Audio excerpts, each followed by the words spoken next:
Bel sekolah baru saja berhenti berdentang, menyisakan gema yang perlahan hilang di antara pilar-pilar beton. Di depan gerbang besi yang baru saja digembok, berdiri seorang anak laki-laki dengan napas tersengal. Keringat membasahi keningnya, dan ujung celana seragamnya tampak kotor terkena cipratan lumpur pagi. Namanya Bayu. Bagi penjaga sekolah, pemandangan ini sudah seperti alarm kedua. Setiap hari, tanpa absen, Bayu selalu tiba tepat saat gerbang sudah terkunci rapat. Ia tidak membawa motor, tidak pula diantar jemput. Ia hanya berdiri di sana, memegangi tali ranselnya yang mulai menipis, menatap lurus ke arah gedung kelas dengan tatapan yang sulit diartikan. Bukan malas, bukan pula menantang, melainkan sebuah keletihan yang melampaui usianya. "Lagi Bayu?" Suara berat itu memecah keheningan koridor. Pak Hanif, guru kesiswaan yang dikenal paling disiplin, berdiri dengan tangan bersedekap di depan ruang guru. Matanya menatap tajam ke arah Bayu yang kini menunduk lesu di hadapannya. Ini adalah kali ke-7 dalam 2 minggu Bayu terlambat. Di sekolah ini, disiplin adalah harga mati, dan Pak Hanif adalah penjaganya. Namun, ada sesuatu yang membuat Pak Hanif gusar. Bayu adalah murid yang cerdas. Nilai-nilainya selalu memuaskan. Namun kehadirannya selalu menjadi tanda tanya besar. "Apa alasanmu kali ini? Bangun kesiangan lagi? Atau asik bermain game sampai larut malam?" Bayu hanya diam, jari-jarinya memainkan ujung kemejanya yang tidak serapi teman-temannya.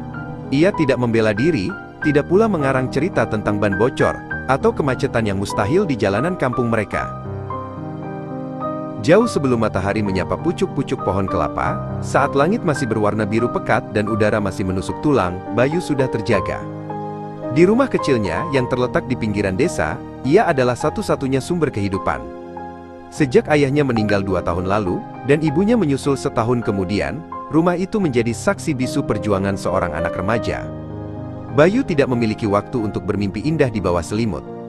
Pukul 4 pagi, dapur kecilnya sudah mengepulkan uap. Ia harus menyiapkan tungku, menanak nasi, dan memastikan semuanya siap. Hidup baginya bukan lagi tentang berapa skor game yang ia dapatkan, melainkan tentang bagaimana ia bisa bertahan hingga esok hari, tanpa harus meminta-minta.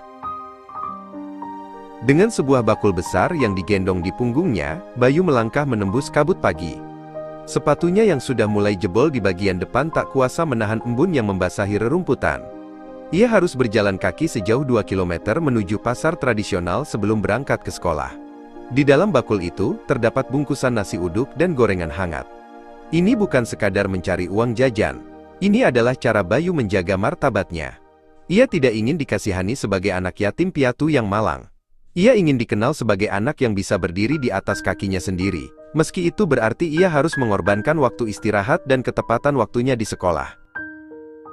Di sudut pasar, Bi Asih sudah menunggu dengan senyum hangat.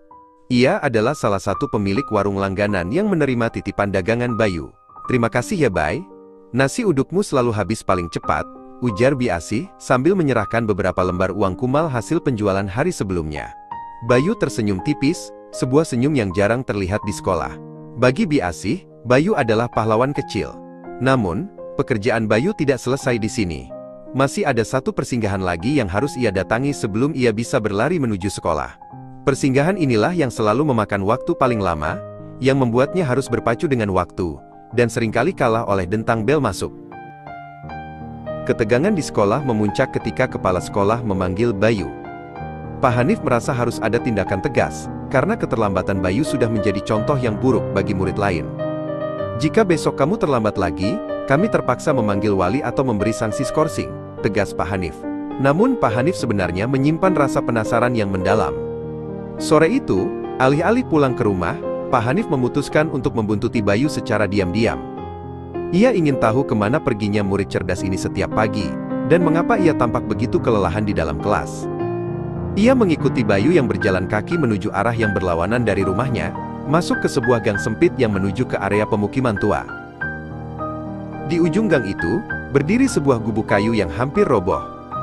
Pak Hanif melihat Bayu masuk ke sana dengan terburu-buru. Dari balik jendela yang tidak tertutup rapat, Pak Hanif terdiam 1000 bahasa. Di dalam gubuk itu, Bayu sedang berlutut di samping seorang kakek tua yang buta dan lumpuh. Namanya Mbah Joyo. Bayu dengan telaten menyuapi kakek itu dengan nasi uduk yang ia bawa dari pasar. Ia juga membersihkan luka di kaki Mbah Joyo dan mengganti perbannya. Ternyata, Mbah Joyo adalah sahabat lama almarhum ayah Bayu. seorang veteran tua yang hidup sebatang kara dan tidak memiliki siapapun untuk merawatnya. Bayu telah berjanji pada almarhum ayahnya untuk tidak membiarkan Mbah Joyo kedinginan atau kelaparan. Pak Hanif mundur selangkah. Dadanya terasa sesak. Ia melihat Bayu memeriksa jam dinding tua di gubuk itu, lalu dengan tergesa-gesa berpamitan kepada Mbah Joyo. "Mbah, Bayu berangkat sekolah dulu ya. Nanti sore Bayu kesini lagi," ucapnya sambil mencium tangan kakek itu. Bayu lalu berlari sekuat tenaga, tidak menyadari bahwa gurunya sedang berdiri terpaku di balik pohon besar di luar gubuk. Pak Hanif menyadari sekarang, alasan Bayu terlambat bukan karena ia malas, tapi karena ia memikul tanggung jawab yang bahkan orang dewasa pun belum tentu sanggup memikulnya. Setiap tetes keringat Bayu di gerbang sekolah adalah bukti kesetiaan pada sebuah janji. Keesokan paginya, Bayu kembali tiba di depan gerbang yang tertutup. Ia sudah pasrah jika hari ini ia akan diskors.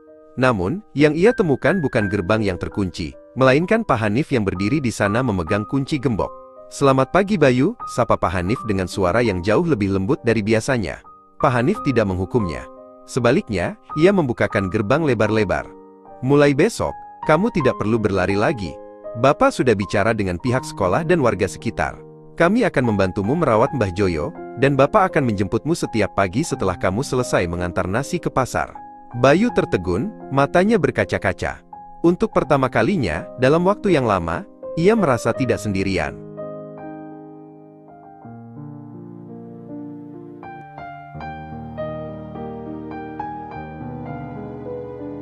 Bayu menyadari bahwa kejujuran dan kerja keras tidak pernah mengkhianati pelakunya.